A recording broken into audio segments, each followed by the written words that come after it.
Well, good morning, students.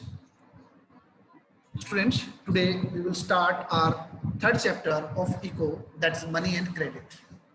And this is the first part of the chapter. Well, first of all, we will discuss about the basic content, what we'll discuss today. And first of all, we will discuss about money as a medium of exchange. सबसे पहले हम money as a medium of exchange कैसे बनी इसके बारे में discuss करेंगे. After then we will discuss about the modern form of money, means हमारी मनी के जो मॉडर्न फॉर्म्स हैं उनके बारे में डिस्कस करेंगे. Then we will discuss about the currency, means currency बनती कैसे है. मींस हमारे यहाँ पर रुपी है, कहीं पर डॉलर है, कहीं पर यूरो का यूज किया जाता है, कहीं पर पाउंड का यूज किया जाता है, ठीक, कहीं पर दिनार या टका. इस तरीके से डिफरेंट टाइप की करेंसीज हम यूज करते हैं. तो उस करेंसी के बारे में थोड़ा सा हम डिस्कस करेंगे. Then after will discuss about the deposits with bank, means हम बैंक के अंदर जो अपना पैसा डिपॉजिट करते हैं, ठीक है, उसका हमें बेनिफिट होता है या नुकसान होता है, बैंक उसका क्या यूज करता है, इन सब चीजों के बारे में डिस्कस करेंगे. After then we will discuss about the loan activities of the banks, जो बैंक की लोन एक्टिविटीज है उनके बारे में डिस्कस करेंगे. Then we will discuss about the terms of the credit, means हमारे जो लोन एक्टिविटीज है, मींस जो बैंक लोन प्रोवाइड करता है उसकी कुछ टर्म्स एंड कंडीशंस होती हैं, उनके बारे में डिस्कस करेंगे. And at the last of the chapter we will discuss about the self help groups, जो कि पुअर पीपल के बेनिफिट के लिए होता है, उसके बारे में डिस्कस करेंगे. तो बेसिकली इस पूरे चैप्टर में हम ये चीजें ये जो कंटेंट्स है वो डिस्कस करने जा रहे हैं. नाउ स्टूडेंट्स, अगर हम इस चैप्टर की बात करते हैं, इस चैप्टर के अंदर हमें बेसिकली जो हमें लर्न करना है, we will learn about modern form of money, and after then we will discuss about how this modern form of money is linked with the banking system. हम इन सब चीजों को डिस्कस करेंगे. And in the later part of the chapter, in second half of the chapter हम क्या discuss करेंगे, credit means loan activities के बारे में डिस्कस करेंगे. और जो बोरोवर्स होते हैं वो अपनी सिचुएशन के अकॉर्डिंग क्या उसको क्रेडिट का बेनिफिट होता है, मींस लोन का बेनिफिट होता है या नहीं होता है, उसको डिस्कस करेंगे. ठीक है. तो अगर हम मनी की बात करते हैं, it is a modern form of currency या sorry it is a medium of exchange. जो मनी है वो आपका मीडियम ऑफ एक्सचेंज माना जाता है. नॉर्मली हम डेली लाइफ में विभिन्न प्रकार की चीजों को परचेज करते हैं. उस परचेजिंग के दौरान में हम क्या करते हैं, पैसा उनको देते हैं, देन प्रोडक्ट को एक्सचेंज कर लेते हैं. So in this way, money acts as an intermediate in the exchange process. So that's why it is called medium of exchange. Means अगर आप कोई भी चीज परचेज करने के लिए मार्केट में जाते हो, ठीक है, मार्केट में जब हम परचेज करने के लिए जाएंगे तो हम क्या करेंगे, हम उसको पैसा देंगे और पर्टिकुलर प्रोडक्ट को परचेज कर लेंगे. तो इस तरीके से मनी क्या करती है, मनी एक इंटरमीडिएट का काम करती है हमारे इस एक्सचेंज प्रोसेस के अंदर. तो यही कारण है कि इसे हम मीडियम ऑफ एक्सचेंज कहते हैं. ओके. कोई भी व्यक्ति जिसके पास पैसा है वो इजीली कोई भी चीज, कोई भी कमोडिटी, कोई भी सर्विस, व्हाटएवर ही और शी वांट, कोई भी चीज उसे परचेज कर सकता है, उसे ले सकता है अगर उसके पास पैसा है. उसको किसी भी प्रकार की कोई प्रॉब्लम फेस नहीं करनी पड़ेगी. तो इस तरीके से हर एक व्यक्ति जब कभी भी किसी भी चीज को एक्सचेंज करता है तो उस सिचुएशन में वो पेमेंट जो होती है वो मनी के रूप में लेना पसंद करता है. क्यों? क्योंकि मनी को हम इजिली कहीं पर भी एक्सचेंज कर सकते हैं. रीजन ये है. तो इससे पहले हमारे सामने क्वेश्चन अराइज होता है यहाँ पर, why transactions are made in money. It is a basic question जो हमारे सामने है और चैप्टर आपका एक तरीके से बिल्कुल यहीं से शुरू होगा. मींस हमारे सामने पहले क्वेश्चन जो क्रिएट होता है वो क्रिएट होता है, why transactions are made in money. हमारे जो ट्रांजैक्शंस है वो मनी के द्वारा ही एक्सचेंज क्यों होती है, अदर फॉर्म में क्यों नहीं होती. तो इस चीज को डिस्कस करने के लिए हमें मनी से पहले वाली सिचुएशन को पढ़ना पड़ेगा कि हमें उस टाइम के बारे में डिस्कस करना पड़ेगा, उस एज, उस इरा के बारे में डिस्कस करना पड़ेगा जिस वक्त पैसा जो था वो हमारे पास नहीं था एक्सचेंज के रूप में. उससे पहले हम कौन सा तरीका अपनाते थे, उन सब चीजों को डिस्कस करेंगे. ठीक है. तो let's think about the situation before money. अगर मैं बिफोर मनी की बात करता हूं तो इन द अर्ली स्टेज या you can say in the early era there was a barter system. Means जिस वक्त तक हमारे जो मनी थी वो इंट्रोड्यूस नहीं हुई थी तो उस वक्त हम क्या करते थे, बार्टर सिस्टम का यूज करते थे. अब बार्टर सिस्टम क्या होता है, barter system it means exchange of goods. इसका मतलब क्या है, exchange of goods. So goods are directly exchange with goods to complete mutual needs.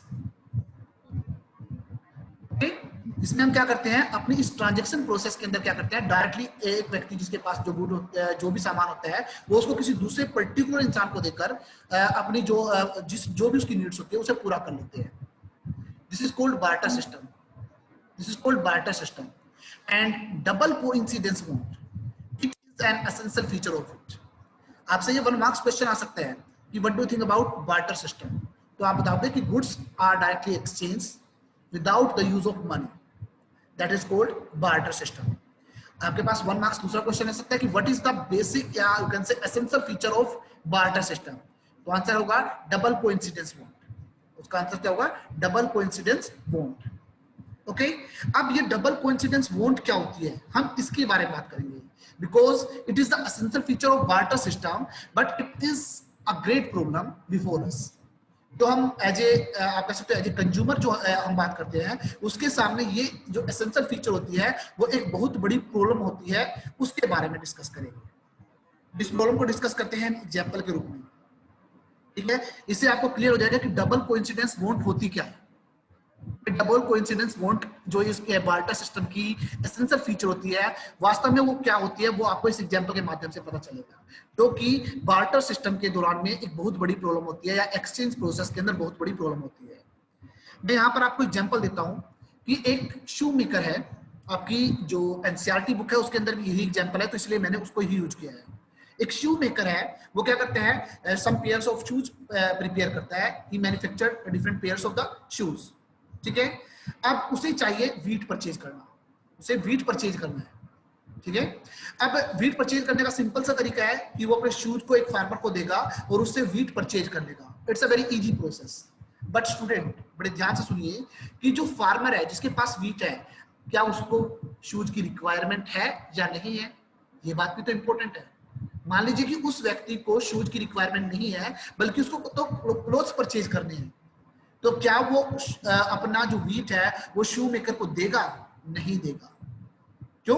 क्योंकि उसको तो क्लोथ्स परचेज करने हैं और उसे क्लोथ्स परचेज करने के लिए किसी क्लोथ्स मैन्युफैक्चरर के पास जाना पड़ेगा और उस मैन्युफैक्चरर को वो अपना वीट प्रोवाइड करेगा और उससे क्लोथ्स परचेज करेगा.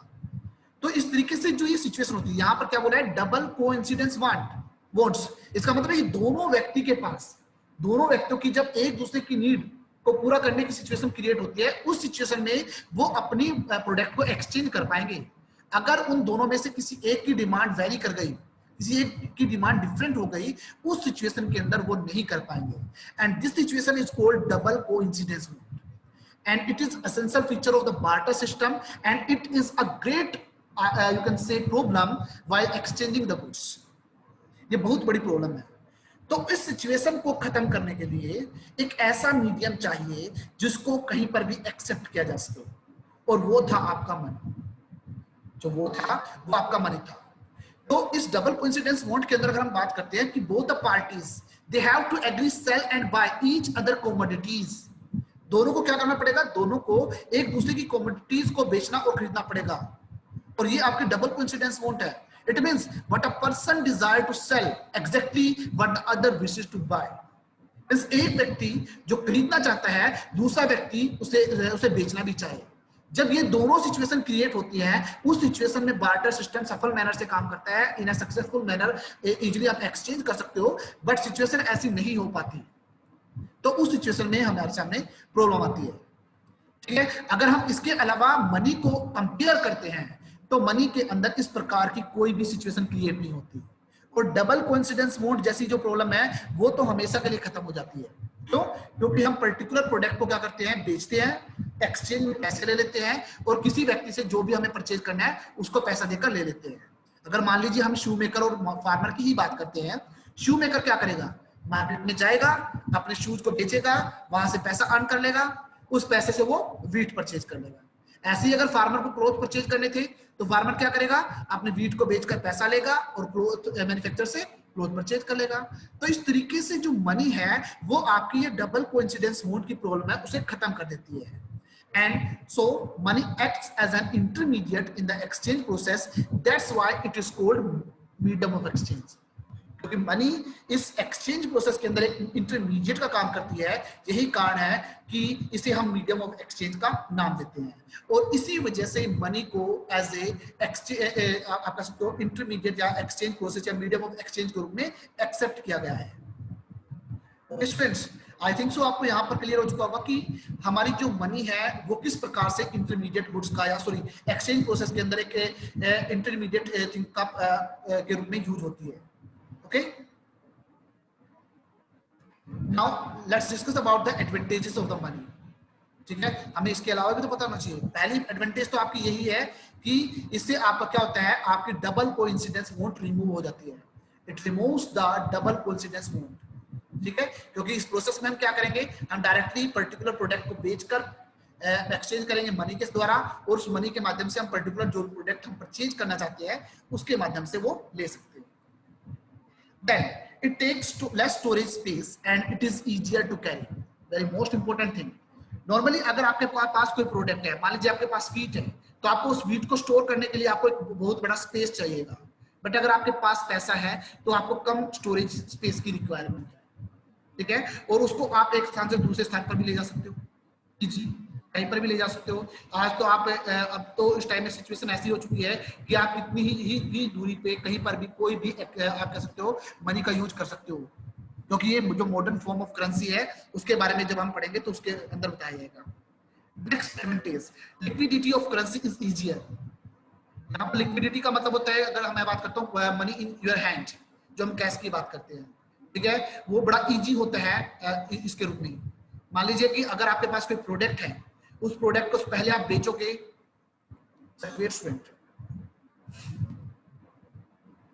सॉरी तो पहले उसको आप पर्टिकुलर प्रोडक्ट को बेचोगे, उसके बाद आप मनी के रूप में एक्सचेंज करोगे, तो उस चीज में आपको होता है आपके पास टाइम लग जाएगा।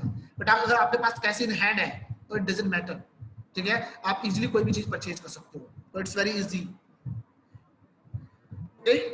और nowadays many instruments are available through which it is not necessary to physically carry a currency। जो कि आप मॉडर्न फॉर्म ऑफ करेंसी के बारे में डिस्कस करोगे कि आज के टाइम में सिचुएशन ऐसी हो चुकी है कि फिजिकल मैनर से आपको कैश अपने साथ ले जाने की जरूरत नहीं है। मींस आपके पास डेबिट कार्ड है, क्रेडिट कार्ड है, चेकबुक है या नेट बैंकिंग है, उसके माध्यम से आप इजीली पैसे की जो ट्रांजेक्शन है वो कर सकते हो, राइट। तो these are the advantages of the money. ठीक है, जो कि एक तरीके से आपके पास 3 मार्क्स का क्वेश्चन बनता है। Okay, now let's discuss about the modern form of currency and it's very most important question for you. आपको पता होना चाहिए कि मॉडर्न फॉर्म ऑफ करेंसी कौन कौन से हैं। We have seen that money is something that can act as a medium of exchange in the transaction. ये हम देख चुके हैं, और ये हम सब देख चुके हैं। So before the introduction of coin, a variety of objects was used as a money. इससे पहले थोड़ा हम डिस्कस कर लेते हैं। हम बात कर रहे हैं मॉडर्न फॉर्म ऑफ करेंसी की या मॉडर्न फॉर्म ऑफ मनी की बात कर रहे हैं। तो नॉर्मली हमने अभी तक क्या देखा है कि हमने देखा है कि जो ट्रांजेक्शन्स होती है उसके अंदर जो मीडियम ऑफ एक्सचेंज है वो है मनी। ठीक है, आज हम जो मॉडर्न फॉर्म के अंदर जो मनी यूज करते हैं, इससे पहले क्या सिचुएशन थी पहले हम वो देखते हैं। ठीक है, क्योंकि हमें स्टेप बाय स्टेप यूज करना पड़ेगा। इससे पहले सिचुएशन ये थी कि हम डिफरेंट टाइप के जो ऑब्जेक्ट थे उनको मनी के रूप में यूज करते थे। ठीक है, अगर मैं अर्ली इरा की बात करता हूँ, उस वक्त हमारे पास क्या होता था, ग्रेन्स, कैटल, इन सब चीजों का यूज करते थे। ठीक है, मींस कॉइन वगैरह के इंट्रोडक्शन से पहले हम क्या करते थे, शुरुआती दौर में हम ग्रेन्स का या हम कैटल का एज ए मनी के रूप में एक्सचेंज करते थे। ठीक है, बट उसके बाद मॉडर्न फॉर्म ऑफ जो मनी है वो आती है। ठीक है, उसके बाद जो मॉडर्न फॉर्म ऑफ मनी है वो आती है। उसके बाद हमने क्या किया, जब राजा महाराजा आए तो उस सिचुएशन में क्या हुआ, हमने सिल्वर के और गोल्ड के कॉइन बनाने शुरू किए। ठीक है, उनकी इंट्रोडक्शन में सबसे पहले क्या हुआ, हमने प्रोडक्ट का यूज किया। ठीक है, लाइक ग्रेन एंड कैटल। उसके बाद हमारे पास क्या ऑब्जेक्ट आया, हमारे पास आया गोल्ड एंड सिल्वर। इन सब के कॉइन्स का यूज करने लगे और they are the valuable things. Now we will discuss about the modern forms. अगर मैं मॉडर्न फॉर्म ऑफ मनी की बात करता हूं, it include the currency. Currency का मतलब है paper notes and coins. Listen carefully, आपका अगर 1 मार्क्स क्वेश्चन आता है तो 1 मार्क्स में एनसीईआरटी ने ये आंसर दिया है कि what are the modern form of money, तो paper notes and coins. But आप इसमें नेट बैंकिंग भी साथ के साथ ही लिख सकते हो, but paper notes and coins के साथ लिखोगे। ये 2 चीज जो है वो इंट्रोड्यूस जरूर करोगे, क्योंकि आपके एनसीईआरटी ने अभी तक यहाँ पर ही लिया है। जब एनसीईआरटी में चेंजेस आएंगे तब हम बात करेंगे, बट आप पेपर नोट्स कॉइन्स, साथ में नेट बैंकिंग और डेबिट कार्ड, जो भी आपको लिखना है वो लिख सकते हो। So modern form of money जो हमारी है वो है पेपर नोट्स एंड कॉइन्स। अब जो मनी है it is accepted as a medium of exchange. Reason क्या है? Because the currency is authorized by the government of the country.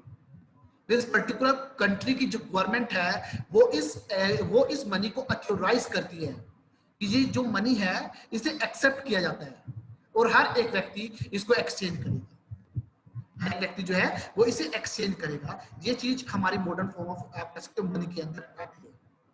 ठीक है, अब सिचुएशन ये आती है कि हमारे इंडिया में इसे अथॉराइज कौन करता है, ये मोस्ट इंपोर्टेंट है। तो उस ऑर्गेनाइजेशन की अगर मैं बात करता हूँ, that is RBI, reserve bank of India, and it issues the currency notes on the behalf of the central government of India। जो हमारी सेंट्रल गवर्नमेंट ऑफ इंडिया है उसके बिहाफ पर RBI, reserve bank of India जो है वो हमारी currency को अथॉराइज करता है। ठीक है, वो हमारी करेंसी जो है उसे अथॉराइज करता है। तो आपके पास ये भी 1 मार्क्स क्वेश्चन आ सकता है। नेक्स्ट पॉइंट अगर हम बात करते हैं, as per the Indian law no other individual and you can say any organization is allowed to issue currency.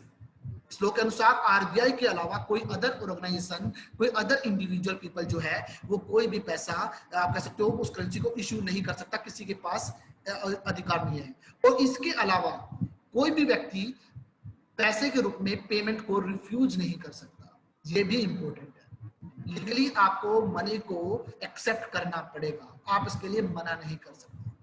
ठीक है, तो these are the modern form of money जो आपको इंपॉर्टेंट बताया गया है। ठीक है स्टूडेंट, यहाँ पर अगर हम एक सिचुएशन की बात करते हैं, नॉर्मली हमने बात की है modern form of currency that is paper notes and coins. अगर इससे पहले की हमने बात की तो मैंने बताया था आपको कि हम सिल्वर और गोल्ड का यूज करते थे। सिल्वर और गोल्ड अगर वो अथॉराइज भी ना हो उसके बावजूद भी उनकी खुद की अपनी एक वैल्यू है, उनकी खुद की अपनी एक वैल्यू बनती है अगर हम अथॉराइज भी नहीं करते उनको। बट अगर मैं इन पेपर नोट्स एंड कॉइन्स की बात करता हूँ, अगर मैं इन दोनों चीजों की बात करता हूं, अगर ये अथॉराइज हैं, इफ दे आर अथॉराइज तो ये एक्सेप्टेड है। ठीक है, अगर हम इसे अथॉराइज ना करें तो इनकी अपनी कोई वैल्यू नहीं है, ये just only piece of paper बच जाता है इसका। ठीक है, अगर एग्जांपल में आप देखना चाहते हो तो इस वक्त कुछ दिनों पहले मींस 2016 की बात है, हमारे देश के अंदर से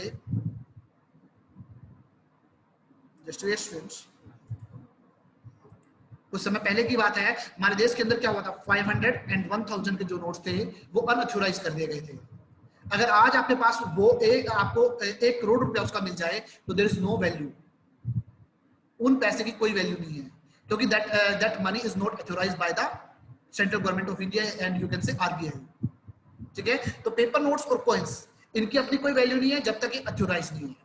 तो ये एक बहुत बड़ा बेनिफिट है इस चीज का कि हमने पेपर नोट्स और कॉइन्स को इंट्रोड्यूस करा है। Okay,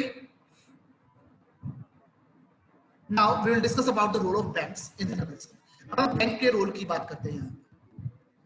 Okay, deposits with bank, सबसे पहले हम बात करते हैं।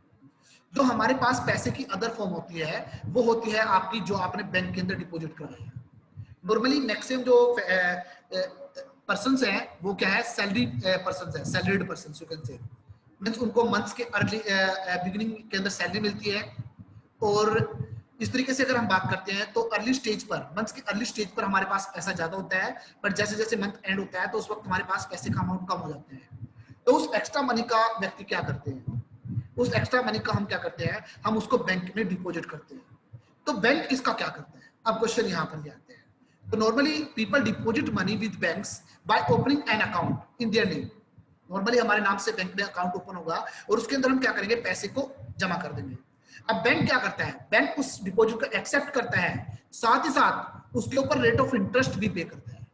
साथ क्या करता है, उसके ऊपर रेट ऑफ इंटरेस्ट भी पे करता है। तो इससे बैंक का बेनिफिट क्या है, अब हमने क्या किया, हमारे पास एक्स्ट्रा मनी है, हमने उस एक्स्ट्रा मनी को बैंक में डिपॉजिट कर दिया और हमारा बेनिफिट क्या है कि बैंक हमें इंटरेस्ट पे करेगा।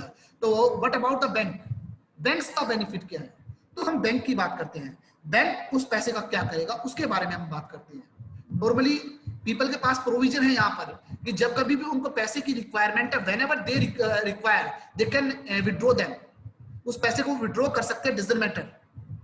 ठीक है, बैंक के पास जो पैसा है ठीक है। पर उसमें बैंक की अगर हम बात करते हैं, वो बैंक उसका बेनिफिट क्या करेगा, सिंस द डिपॉजिट, ओके पहले हम इस डिपॉजिट के बारे में बात कर लेते हैं। Since the deposit in the account can be withdrawn on demand, these deposits are called demand deposit.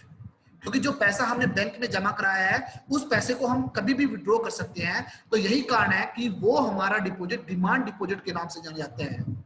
और आज की जो मॉडर्न फॉर्म ऑफ मनी जो है उसके अंदर ये बैंक के द्वारा फैसिलिटी प्रोवाइड की गई है।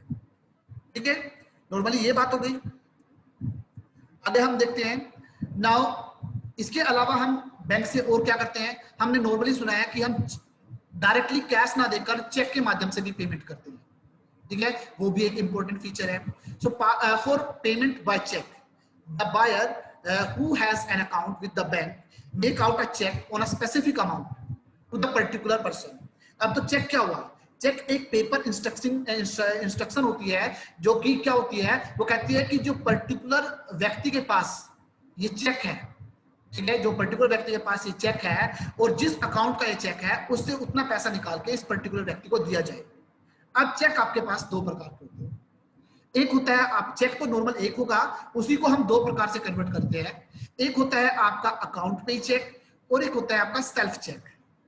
अकाउंट पे चेक में हम नॉर्मली चेक के कॉर्नर पे क्या करते हैं, लाइन लगा देते हैं और उस पे अकाउंट पे भी लिख देते हैं। तो उसका मतलब ये होता है कि जो जिस व्यक्ति का नाम इस पे लिखा है उस व्यक्ति के अकाउंट में दूसरे अकाउंट से उतना पैसा निकालकर डाल दिया जाए।